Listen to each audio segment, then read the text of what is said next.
Silvana,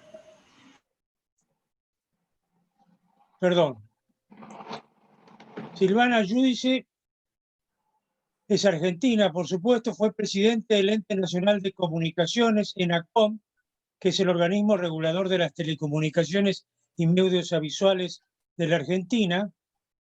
Actualmente ocupa el mismo cargo de directora por la oposición parlamentaria en el mismo ente.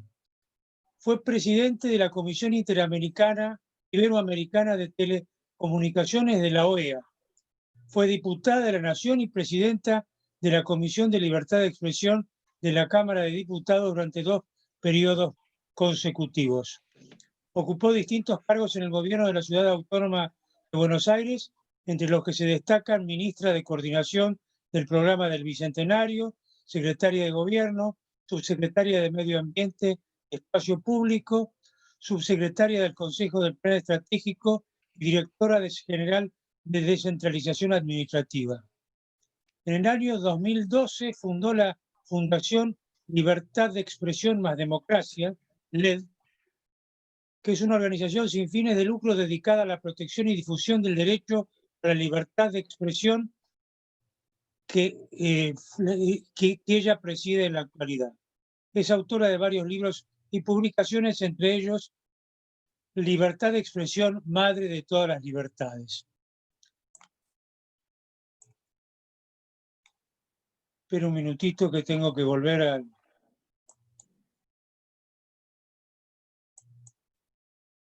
Entonces, le damos la bienvenida a Silvana, que nos va a hablar de... En realidad ha quedado medio confuso lo que usted va a hablar, no confuso por culpa suya, sino probablemente por culpa nuestra. Nosotros la invitamos para que nos explicara su posición respecto del nodio.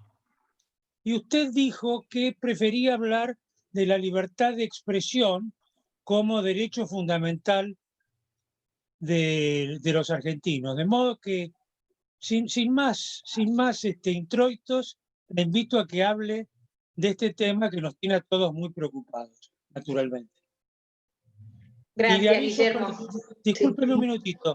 Le aviso que no sé cuánto será su tiempo de exposición, pero aquí solemos dedicar los últimos 10 o 15 minutos de la hora para preguntas de los concurrentes. Así que adelante, muchas gracias por haber aceptado esta invitación. Al contrario, muchas gracias a ustedes, un gusto para mí, a muchos de ustedes los conozco, le mando un beso muy grande virtual a Elba Rulet. ¿Cómo estás, Elba? Me alegro verte.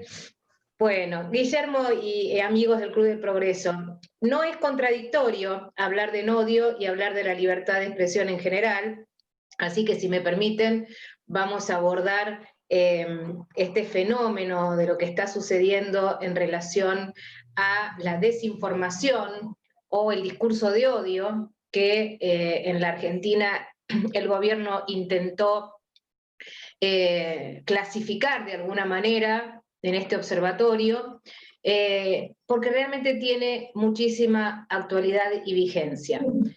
Si me permiten, primero hacer un panorama de qué significan las fake news. Fake news es una traducción de lo que son noticias falsas, pero es un fenómeno mucho más grande que una simple noticia errática, contradictoria o maliciosa, sino que tiene que ver con la irrupción de las redes sociales y la manera en que cambia el paradigma de la humanidad, diría yo, sin pecar de exagerada, de formar la opinión política, de expresarse, de comunicarse, de manera multilateral, es decir, todos emitimos comentarios, todos recibimos información, y eso entonces está encuadrado de la misma manera que nuestra comunicación verbal o analógica, en nuestro sistema, en nuestro Estado de Derecho, está amparado por la Constitución y por los tratados internacionales de derechos humanos a los que la Argentina suscribió.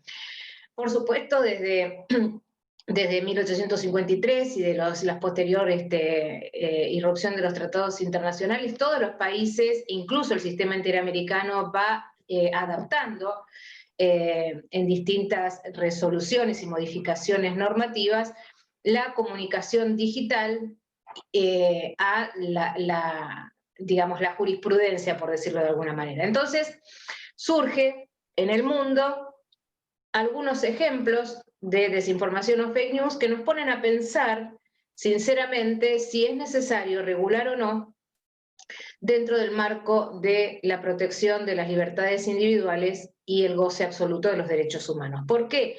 Porque a partir de esta irrupción de fenómenos de desinformación, como por ejemplo la intervención de los troles o cuentas anónimas de Rusia en las elecciones de Estados Unidos, las anteriores, hace 4 años, o también como el tema de Cambridge Analytics, donde se hace un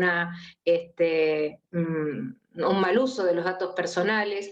Incluso en el Brexit hubo alguna comprobación de que a través de estos sistemas de desinformación se irrumpía sobre los procesos electorales y menoscababa la democracia en algunos países. Por eso el tema de las fake news no es ajeno para los gobiernos y muchos tratan de abordarlo en el mundo para tratar de limitar los fenómenos que conlleva este proceso de información como emergentes, el discurso de odio por un lado, es decir, la segregación, la discriminación de las minorías sexuales, étnicas, culturales, y también la noticia maliciosa con algún nivel de menoscabo para ya sea la seguridad de los países o la plenitud de la democracia.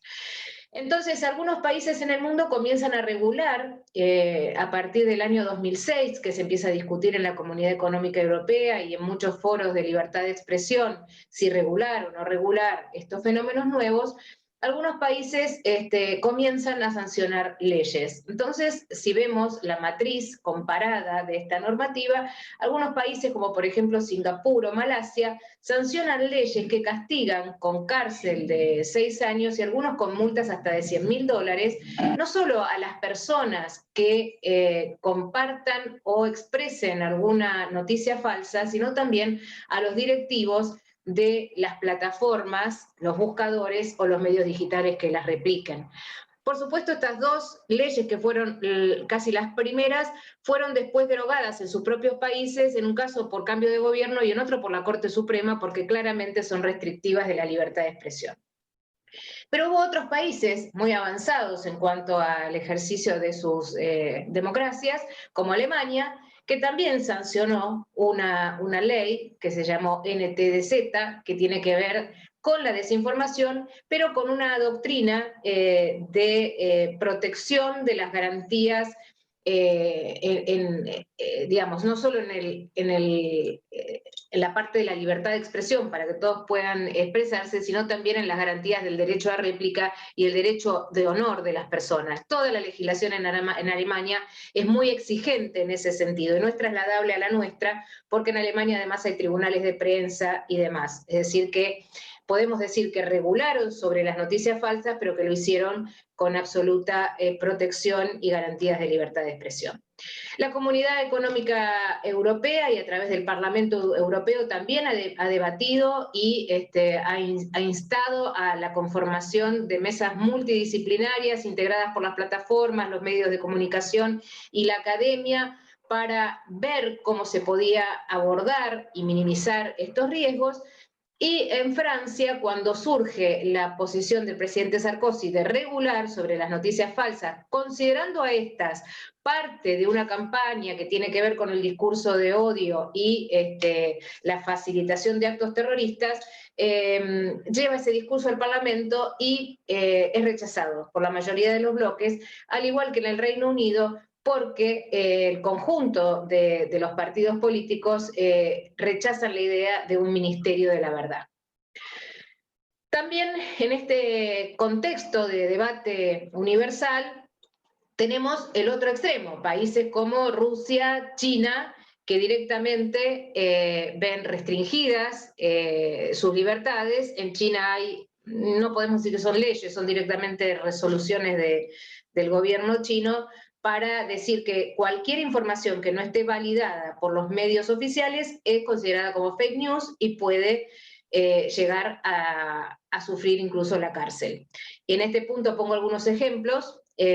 Cuando recién surge la pandemia y los primeros casos en Wuhan son conocidos, hubo 2 médicos que a través de la plataforma Weibo, que es como un WhatsApp generalizado en China, alertan sobre la peligrosidad de este virus y sobre la inacción del gobierno para contenerlo. Bueno, uno de esos médicos fue desaparecido directamente.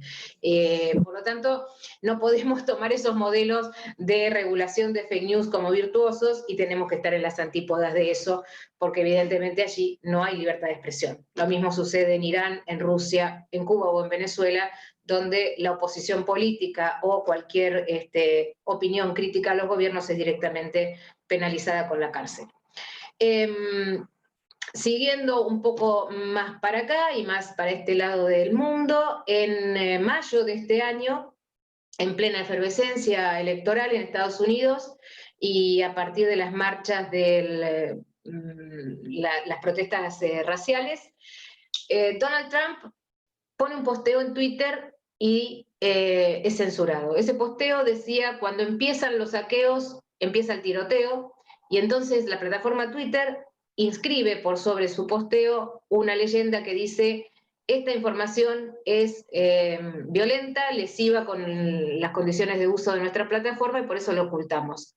Y allí empieza un debate muy interesante porque el presidente Trump, enojado con esa decisión de Twitter, envía al Congreso la modificación de la sección 230 de la Ley de Decencia en las Comunicaciones. Es una ley, no la tomen literal como es el título, pero la traducción es así, es una ley que regula a los medios de comunicación, y entonces lo que dice el presidente Trump es: si Twitter y los buscadores editorializan, entonces tienen que ser considerados medios de comunicación y tienen que ser regulados. Esto ha generado un revuelo muy grande en Estados Unidos, por supuesto que no avanzó esa propuesta. Ustedes habrán visto, ya que estamos todos muy interesados en el proceso electoral que no termina y que está apasionante hoy entre los demócratas y los republicanos, habrán visto también esta madrugada que Donald Trump pone un mensaje denunciando que estaba siendo robada la elección y Twitter lo vuelve a hacer. Pone una leyenda tapando ese Twitter diciendo que era información falsa. Esto lo pongo como ejemplo para entender por qué nosotros desde la Fundación LED estamos en contra de la regulación de las fake news en las plataformas y sobre todo de la regulación de los contenidos digitales, porque creemos que nadie es el ministro de la verdad. No lo es un gobierno tratando de implementar iniciativas como Nodio, y tampoco lo pueden ser los dueños de las empresas como Mark Zuckerberg o Google y los conglomerados de Amazon, Facebook y demás. De hecho, la semana pasada tuvieron que ir a una audiencia en el Senado, en Estados Unidos, para hacer una presentación y informarle a los senadores cómo moderaban los contenidos, porque claramente empieza a verse que en aras de la libertad de expresión, la pluralidad de voces, lo que están haciendo muchas de estas plataformas es directamente censura. Está muy bien, por supuesto, moderar contenidos, como por ejemplo los contenidos que tienen que ver con violencia explícita o tienen que ver con pedofilia o delitos que directamente son figuras penales lesivas de los derechos de los demás, como por ejemplo el grooming, el acoso cibernético, o la violación de la intimidad a través de fotos o lo que se dan a llamar porn revenge, es decir, el porno de venganza. Bueno, todos esos fenómenos, por supuesto que deben ser condenados, pero de la misma manera que cualquier delito en el mundo analógico. Es decir, tenemos leyes, figuras penales, y tenemos a la justicia para que penalice esas conductas. La censura previa, que es lo que muchas veces algunos en confusión piden en la Argentina como para proteger a las minorías o eliminar el discurso de odio, está prohibida por nuestra Constitución Nacional. Por eso es tan importante que entendamos que el fenómeno de las fake news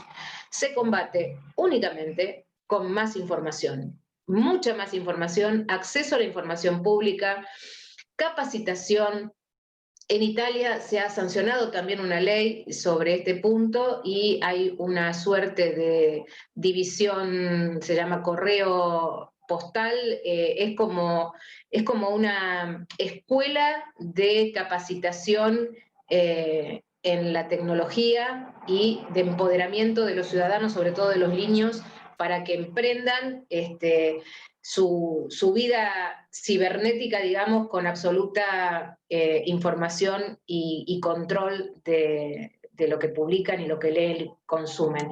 Esa es la manera de generar una ciudadanía madura que pueda evitar las conductas que pueden distorsionar a la democracia, como la intervención en procesos electorales o como el discurso de odio, pero sin que nadie se arrogue la facultad de censurar previamente. Por eso, cuando surge el odio en la Argentina, nosotros hicimos una denuncia muy fuerte. Dijimos que la Defensoría del Público, que está creada por la ley 26.522, es un organismo que nosotros mismos cuestionamos. Yo fui diputada, presidenta de la Comisión de Libertad de Expresión cuando se sancionó la ley de medios, y planteamos que esa defensoría realmente no tenía ningún sentido de existir, primero porque ya hay una Defensoría del Pueblo, que es donde los ciudadanos podemos acudir cuando sentimos lesionados nuestros derechos, y segundo porque la estructura que estaban generando era realmente muy importante. Se le destina al funcionamiento de la Defensoría del Público el 5% de todo lo que la radio y la televisión privada aportan en la Argentina. Es un presupuesto demasiado alto como para no tener funciones precisas, y de hecho desde su creación hasta ahora muy poco ha hecho más que imprimir miles y miles de ejemplares de la ley de medios firmada por Sabatella. Bueno, cuando llega Miriam Lewin, la resignifica en un contexto muy peligroso porque dice, además de las funciones que tengo en la Defensoría, voy a crear un observatorio de los contenidos de las redes digitales para combatir el discurso de odio. Y allí es donde dijimos, a ver, toda la comunidad tiene que expresarse en contra de esto, porque nadie tiene, y mucho menos el gobierno, la capacidad de decirnos cuál es el nivel de crítica o de odio que yo puedo tener en un comentario, mientras este no sea lesivo a los derechos de los demás. Y porque si alguno de los comentarios llega a ser lesivo de los derechos de los demás, también está el INADI, que es el organismo natural para la ley de discriminación, que además ya tiene un observatorio en conjunto con el Ministerio de las Mujeres sobre la violencia de género, y por lo tanto este observatorio que crea Lewin claramente estaba dirigido a controlar la opinión y hacer una suerte de validación de la veracidad o maliciosidad de las redes sociales. Por supuesto, luego de esa denuncia y que muchos sectores salimos a decir que esto era un riesgo, bueno, trataron de desdecirse, pero siguen adelante y el presupuesto que tienen para esto es realmente millonario.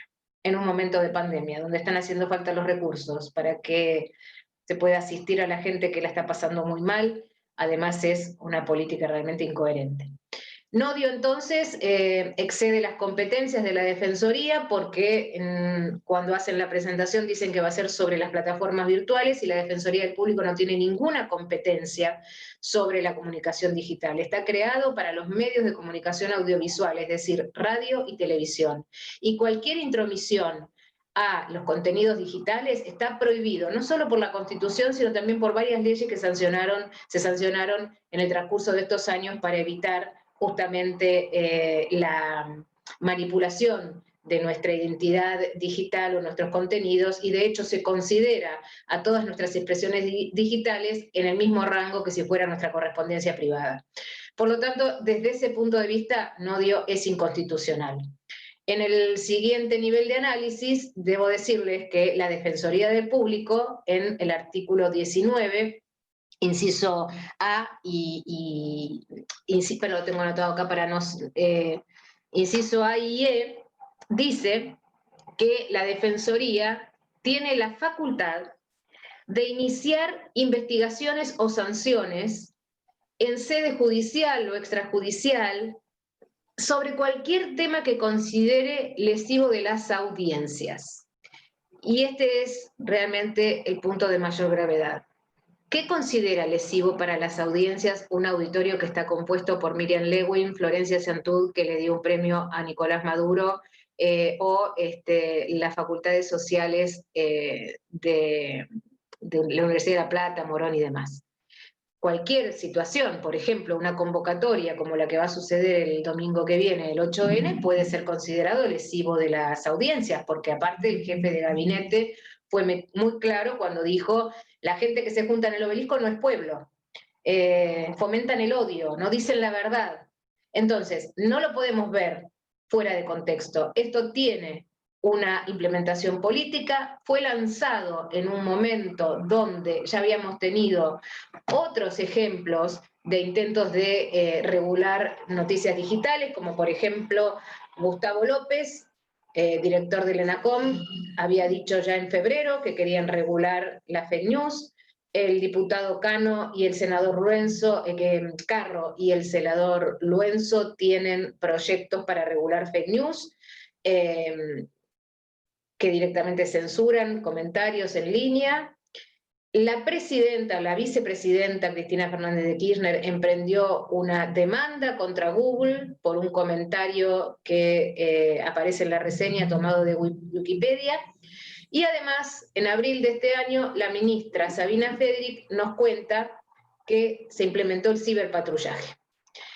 El ciberpatrullaje, que es directamente la fuerza de policía puesta sobre nuestras opiniones, es lo más grave, porque sería como el brazo ejecutor de todo aquello que el gobierno considere ofensivo o discriminatorio.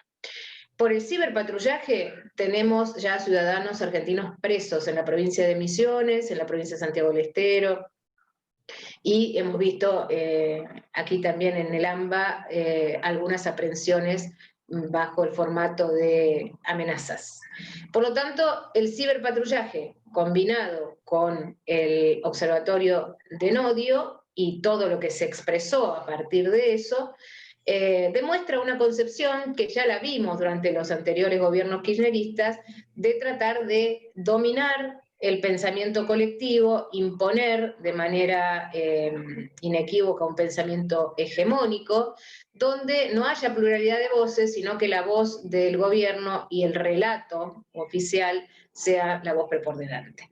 Por eso es muy importante, y aquí lo quiero enlazar con la defensa de la libertad de expresión, que es uno de los valores principales de las democracias, porque mucho podemos hacer los ciudadanos. De hecho, durante todos estos meses, una de las banderas más importantes de las movilizaciones fueron las libertades individuales, y en el contexto de las libertades individuales, la libertad de expresión es la más importante. Por el derecho a decir podemos reclamar sobre nuestros otros derechos civiles y ciudadanos.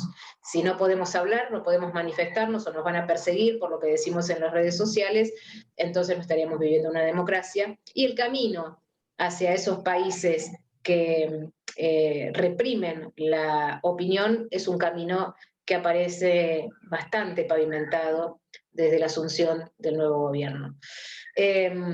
Por último, bueno, decirles que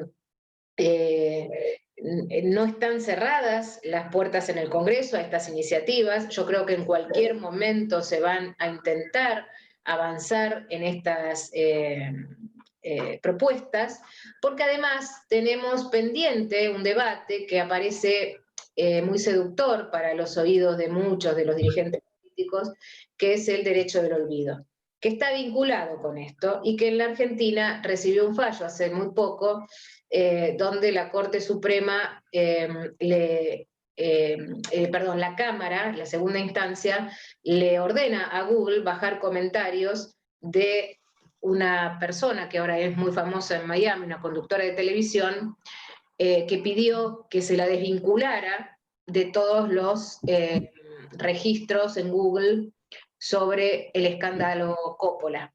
Ese fallo, yo escribí una nota de opinión sobre eso, viene a recoger algo que en Europa está regulado, que es el derecho al olvido, porque todos tenemos derecho a preservar nuestra imagen, pero aplicado en esta confusión, en esta ensalada que se hace la dirigencia argentina, puede ser muy peligroso, porque imagínense, si esta conductora de televisión dice, bueno, yo quiero que Google borre mis apariciones en la televisión cuando tenía 20 años. Y la vicepresidenta pide que borren cualquier referencia a la corrupción. O en su momento, no sé, Devido, López o cualquiera que haya tenido alguna acusación por corrupción le pidiera a Google que se borren los comentarios, entonces se estaría lesionando el derecho colectivo a la libertad de expresión de toda la sociedad. Por cuidar entonces el derecho de uno, estaría lesionando los derechos y la dimensión colectiva que tiene que tener la libertad de expresión. Entonces, así como en el 2009 alertamos muy fuerte que la ley de medios, que era una deuda de la democracia y que tenía que discutirse a fondo en la Argentina, se había impuesto en el Congreso de manera express para tratar de limitar y disciplinar aquellos medios que no podían limitar a través de la pauta oficial y la compra de medios por empresarios amigos. Hoy también estamos alertando que se ha vuelto un poco más sofisticado y que esta vez directamente, sin intermediarios, sin medio de comunicación, lo que se intenta atacar es el corazón de la opinión pública, la libertad de expresión y el derecho de acceder a la información de todos los ciudadanos, y por sobre todas las cosas, nuestra libertad de opinar, de criticar, de peticionar y también de movilizarnos. ¿Por qué? Porque Internet hoy es la plaza pública. En pandemia, cuando estuvimos en cuarentena durante todos estos meses y la gente realmente no salía, Internet, los Zoom, las plataformas, las redes sociales se convirtieron en un lugar para el debate. Y no podemos permitir que nadie pretenda regular o decirnos de qué manera expresarnos, tal como no lo permitiríamos si estuviéramos discutiendo en una plaza. Así que bueno, si les parece, dejamos para las preguntas, por supuesto abierta a cualquier tema, no necesariamente de esto, los escucho. Muchas gracias, Silvana. Ha sido una excelente, muy sintética exposición del problema que se ha generado con estos intentos de limitar nuestras libertades. Voy a pedir que quien quiera hacer alguna pregunta, reflexión o comentario, me pida la palabra o se la pida por este asunto que se llama chat, para que yo no se ría, por favor. Vio cómo cambió totalmente el código, sí, ¿no? Ahora nos acostumbramos a escribirnos las preguntas, nos acostumbramos al Zoom, se volverá volverá la normalidad. Yo me voy a permitir entonces una brevísima reflexión y una pregunta final. La reflexión es la siguiente. Sin duda, estos gobiernos populistas y autoritarios que hemos sufrido o hemos padecido últimamente en la Argentina, tienen el método de procurar acallar las voces disidentes y utilizan diversas formas, algunas muy violentas, que mejor no recordar, y otras menos violentas pero sofisticadas. Usted nos ha explicado la sofisticación del nodio. Me gustaría, y esta es la pregunta, que nos dijera cuáles son las características especiales de este nodio, o como se llame, y cuál es el método que ellos tienen en mente para controlar el sistema de libre expresión, si es que lo tienen o si usted lo sabe. Bueno, en principio, digamos, la primera noticia que se tiene de nodio es por una charla que se hace en la Defensoría de modo virtual, donde se dice que se va a crear, y allí hay una serie de declaraciones, no solo de Miriam Lewin, también de Florencia Seitud y de algunos otros académicos de las ciencias sociales afines al kirchnerismo, que dijeron cosas muy graves, porque por ejemplo dijeron que había que perseguir el discurso de odio, entendido como la discriminación a las minorías, la estigmatización de la mujer, pero también dijeron a todos aquellos comentarios que hagan referencia a los desaparecidos. Entonces, uno dice, bueno, claramente lo que tienen es un patrón ideológico, quieren imponer odio para todos aquellos que no piensen como ellos.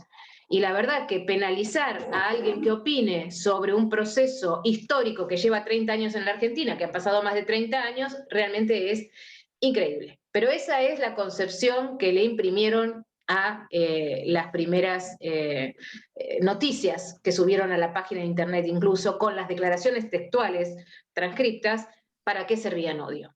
Allí, bueno, nosotros dijimos, ustedes no pueden hacer esto porque no tienen competencia para lo digital, pero como les decía, si bien después lo dejaron en un stand-by y desde el gobierno nadie salió, ni el presidente ni ningún ministro salió a bancar el tema de Nodio, lo que dijeron era que era un proyecto en creación, que no tenía presupuesto, lo dijeron así en el Congreso, es decir, Miriam Lewin fue a la comisión bicameral, los diputados y senadores le hicieron preguntas, y bueno, comitió con mucho desparpajo, dijo, esto es una idea, ni siquiera tiene presupuesto, y cuando le preguntan sobre el funcionamiento, dice, bueno, vamos a convocar a las entidades. A nosotros no nos convocaron, por ejemplo, desde nuestra fundación que nos dedicamos a eso, no nos convocaron, convocaron a ADEPA y a FOPEA, y ADEPA y FOPEA rechazaron en sendos comunicados esta idea de que puede haber un observatorio estatal sobre la opinión.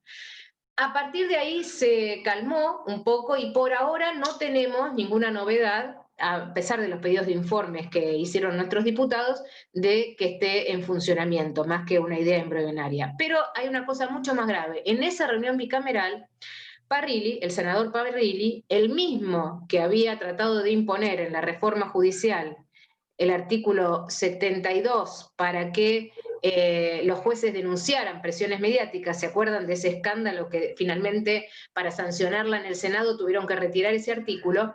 Ese mismo senador, en la comisión donde presentaban el Nodio, le pidió con todas las letras a Miriam Lewin, por favor, Miriam Lewin, penalice también a los medios que persiguen a los políticos. Bueno, muchas gracias, Silvana. A ver si yo, ahora te doy la palabra, Mario. Déjame hacer un comentario sobre lo que acaba de decir Silvana. Es decir, que Nodio no existe jurídicamente. Lo que existe es la Defensoría del Público. Y Así dentro de esa Defensoría se les ha ocurrido esta maligna idea que todavía no tiene conformación legal. ¿Es correcto? ¿Es correcto esto? Es correcto, y le agrego una cosa. Cuando nosotros criticamos fuertemente que no podían crear un observatorio, nos contestaron que el Parlamento Europeo y la Comunidad Económica Europea tienen un observatorio. Eso es totalmente falso, porque lo que hay en el Parlamento Europeo es una comisión que se creó a partir de estos intentos de regular las fake news, que están integradas por todas las organizaciones de la sociedad civil. No es el Estado con capacidad de sanción el que crea una cosa así. Porque como les conté al principio, lo más grave del modelo argentino es que la Defensoría del Público sí tiene iniciativa judicial y puede presentar amparos o medidas directas sin necesidad de un caso. Ellos pueden ir arrogándose el derecho de las audiencias a presentar una demanda penal, por ejemplo, o un amparo ante cualquier ciudadano que haya opinado lo que a ellos no les gusta. Por eso es lo más grave. Ahí está el problema, ubicarla justamente debajo de la Defensoría del Público. Si lo hubieran puesto en una universidad, como un grupo de docentes que discuten, o en una ONG, bueno, uno puede no estar de acuerdo, pero no tiene gravedad. Ahora, que esté en un ámbito oficial que tiene capacidad y poder de policía, es muy grave. Muchas gracias. Mario Carasale, por favor.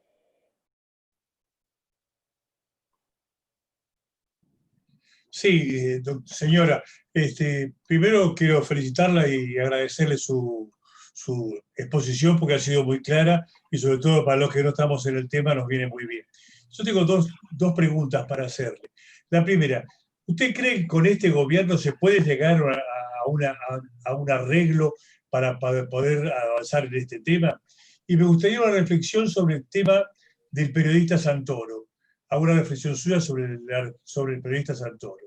Te agradezco mucho.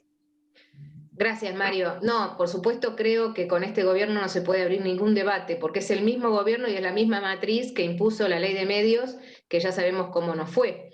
Y que también, además, acompaña con otras acciones esa matriz autoritaria. Si nosotros intentáramos discutir en Congreso, como en el Congreso que no tiene mayoría, una ley como esta, realmente saldría cualquier cosa, porque no es fácil de entender el fenómeno.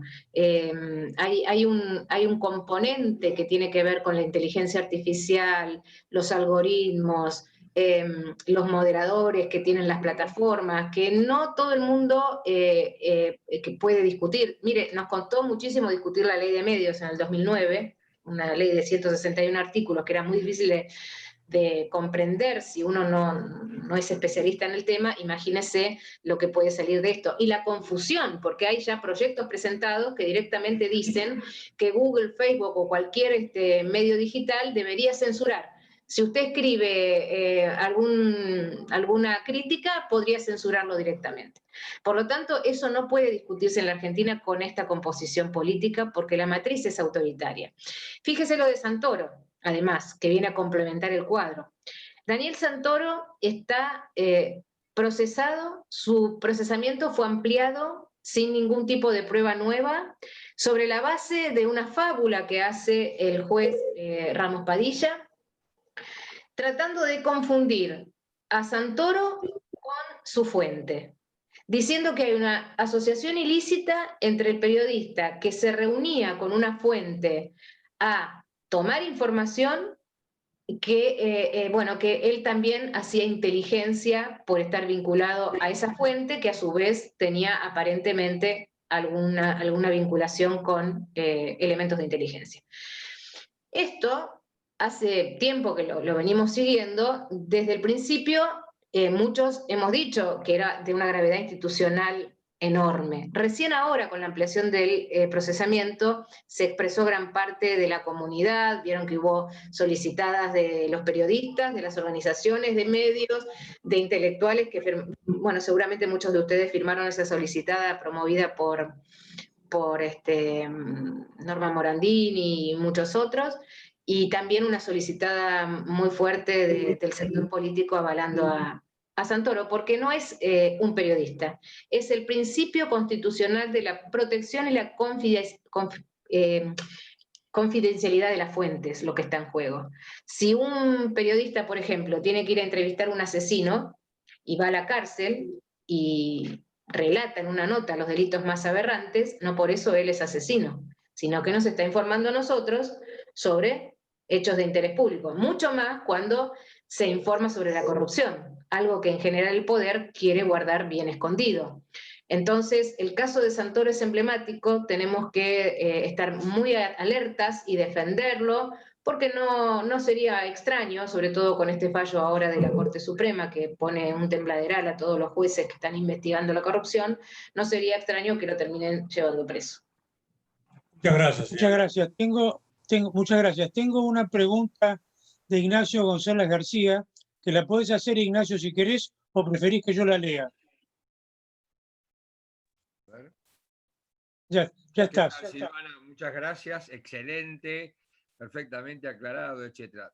Una, voy a hacer una acotación nada más. Yo creo que la mejor manera de, cuando se trata de valores o de valores intangibles, ¿no es cierto? Lo mejor que se puede hacer para legislar o para criticarlos, etcétera, etcétera, es definir ejemplos, por ejemplo, vale decir, y aparte indicar la manera de evaluarlos, ya sea daño emergente, valor presente, futuro de tal cosa, de reemplazo, etcétera, etcétera. Pero eso me parece que no sé por qué no lo hacemos, pero lo tendríamos que hacer. Después creo que en Podemos tenemos unos deberes pendientes, en el sentido de que realmente ese 41% ha sido un logro absolutamente excepcional, pero de alguna manera hay que preservarlo. Y yo veo que hablamos todos los días de palomas y de buitres, de esto y el otro, etcétera, etcétera. Tienen que ponerse de acuerdo, no en cosas, ¿vale? Si tienen que ponerse de acuerdo de que van a pertenecer al esquema de valores que tiene Juntos por el Cambio. Se llame como se llame, pero todos esos individuos se tienen que comprometer nuevamente a renovar sus votos. Esa es una idea que a mí y a mucha gente que trabaja con nosotros nos carcome la cabeza, y yo pienso que, y sumar con algún criterio determinado de incorporación de, entre comillas, ciudadanos no fanáticos para ampliar la base, porque de lo contrario estamos defraudando a muchos votantes, que a lo mejor no coincidimos exactamente con cada uno de los principios, pero que coincidimos que no los queremos más, no queremos más en la Argentina esta manera de ser, etcétera, etcétera. Hay que fortificarla, no la podemos perder. Ese es un mensaje. ¿Qué opina? Bueno, Ignacio, por supuesto coincido, y de hecho nosotros acompañamos. Mire, creo que hay una cuestión común que nos cohesiona mucho, que a todos aquellos que fuimos la resistencia en los primeros gobiernos de Néstor y Cristina Kirchner, ¿no? Lo que fue en su momento el Grupo A en el Congreso con Oscar Aguad, Patricia Bullrich, incluso Lilita, que ahora cambió de opinión, pero fue realmente una línea de resistencia muy importante a partir de la 125 y luego de la ley de medios. Creo que eso fue el germen de Cambiemos, y es lo que nos llevó luego a trabajar con Mauricio Macri y a lograr el gobierno en el 2015. Esos valores, como usted dice, nos siguen importando, son prioritarios para nosotros. De hecho, acompañamos la movilización desde el principio, coincidiendo con algo muy importante, que es que la Argentina cambió. No es la misma Argentina que en el 2009 o en los inicios del conflicto con el campo. Hay dos cuestiones muy positivas. Una sociedad movilizada, que está dispuesta a pelear por sus derechos, que no se queda en la casa y que sabe que si se nos conculcan las libertades en nombre de una cuarentena perpetua, lo que se está tratando es de manejarnos y limitar nuestra capacidad de disenso, ¿no? Por eso esa movilización ciudadana y la gente que está dispuesta a, por ejemplo, estar bajo la lluvia en tribunales ante la sanción del fallo de la Corte Suprema, a mí me emociona. No estaba tan claro en aquellos momentos donde el kirchnerismo era absolutamente hegemónico.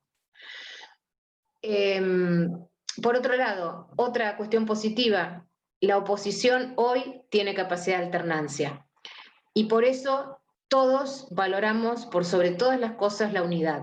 Es cierto que hay diferencia de visiones, es cierto que quienes pensamos que hay que tener una posición intransigente y no negociar, salvo que la negociación tenga la Constitución en la mano y tenga algunos requisitos preclaros, como por ejemplo terminarla con la reforma judicial, que los jueces no se tocan, nada de que los presos salgan de las cárceles y demás.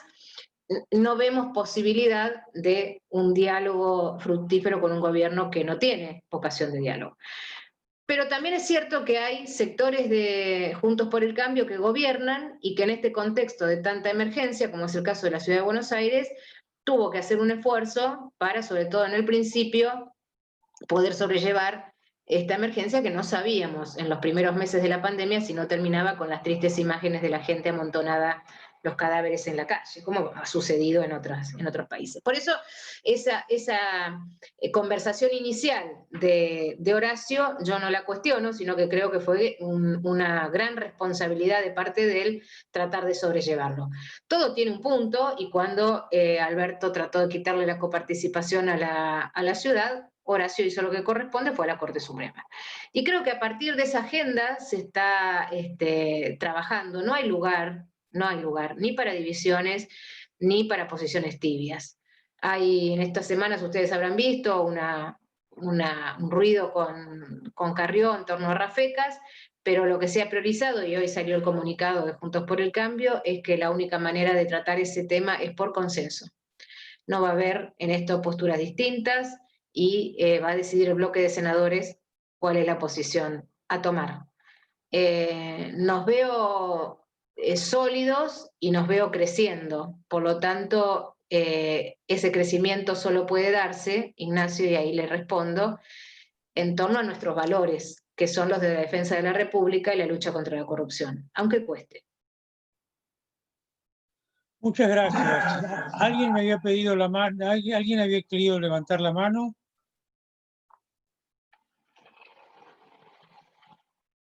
Bueno, yo entonces voy a asumir nuevamente el compromiso de hacer una pregunta, Silvana. A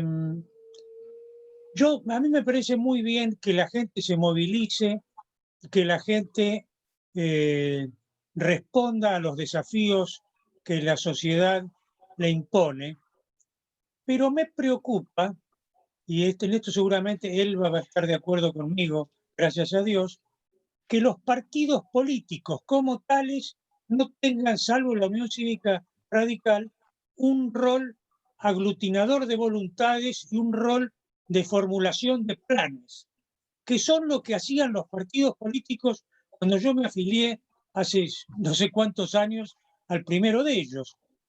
¿Cómo ve eso usted, que es una dirigente política? A mí es una cosa que me preocupa muchísimo. Estoy muy de acuerdo con que la gente vaya a las plazas y grite, pero alguien tiene que darles ideas, tiene que conducirlos, tiene que hacerles propuestas, y esas ser el aglutinante para saber lo que van a opinar cuando les toque votar, por ejemplo. Es interesante, Guillermo, su pregunta, porque la verdad que el rol de los partidos políticos en la Argentina viene mutando, diría, desde la crisis del 2001. ¿No? Hoy no tenemos un esquema tradicional de los partidos políticos como teníamos hace 100 años, donde la plataforma, los equipos técnicos y la fortaleza de los partidos políticos eran los que guiaban las campañas electorales, y cuando un gobierno llegaba a poder ganar, cumplía con esa plataforma. Eso no pasa en la Argentina, le diría, desde mucho antes de Menem, ¿no? A ver, digamos, en 1983 creo que fue el último presidente, Raúl Alfonsín, que cumplió con la plataforma, con el nunca más, con el juicio de las juntas y con el no renunciamiento para poder llevar adelante la plataforma del radicalismo. Gracias a Dios fui parte de eso y estoy muy orgullosa de eso, ¿no? Pero después de eso no hubo un partido que haya cabalmente cumplido con una plataforma preexistente. Menem dijo, no los voy a defraudar, y terminó aplicando una política absolutamente distinta y neoliberal de lo que planteaba como supuestamente progresismo. Y después, bueno, la alianza y después el kirchnerismo, que no trajo ninguna plataforma porque implosionó el peronismo, y entonces nos acostumbramos a que sobre la marcha nos íbamos enterando cuál era la plataforma de Néstor Kirchner, y el día, creo, donde todos nos dimos cuenta fue también en la ESMA, cuando dijo que no se había hecho nada por los derechos humanos en la Argentina, y ahí nos dimos cuenta de la fabulación y la mentira, que tampoco había ninguna plataforma, sino que había oportunismo para tomar a los derechos humanos como una bandera, apropiarse de eso, y mientras tanto saquear al país. Porque la verdad que lo único que fue sostenido en esos años de gobierno fue la corrupción y el patrimonialismo de los funcionarios. Entonces, le digo un poquito resumido, lo que veo: va a ser muy difícil reconstruir a los partidos políticos en la manera tradicional. Pero sí también ahí veo un esquema alentador, y es que la herramienta de la alianza electoral también cambió, y hoy no es una alianza eventual, la de Cambiemos por lo menos, para lograr una elección, sino que es una alianza de largo plazo. Una alianza que tiene componentes programáticos y en la que estamos de acuerdo, como le decían, 3 ejes básicos: la libertad individual, el derecho a la propiedad, la seguridad y la defensa de la República. Ahí tiene una plataforma, porque la verdad ninguno de los 3 partidos que componen Juntos por el Cambio se apartan de esa plataforma.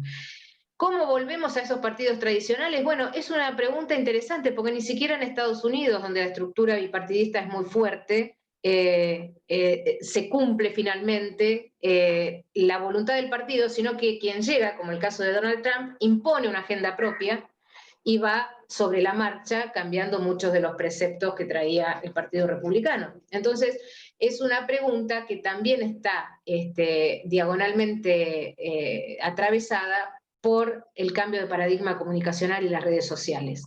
Entender que ya no podemos hacer una plataforma cerrados en un local o en un comité partidario, cuando esa plataforma varía todos los minutos, cada segundo, con la realidad que va cambiando en la calle. Entonces, ante el aumento de femicidios hay que tener una nueva plataforma sobre el tema de violencia de género, ante bueno, cualquiera de las situaciones que nos pasa permanentemente, ya sean las tierras ocupadas o sean las emergencias que va surgiendo, también la plataforma partidaria, sin correrse de sus preceptos, tiene que ir adaptándose a esa realidad y por sobre todas las cosas tiene que llegar a esos ciudadanos con una velocidad que hace 100 años no existía. Hace 100 años podíamos escribir nuestras ideas en libros o en periódicos, ahora tenemos que escribirlas todos los días y en 140 caracteres. Bueno, muchas gracias. No me da mucha tranquilidad, pero le agradezco su sinceridad.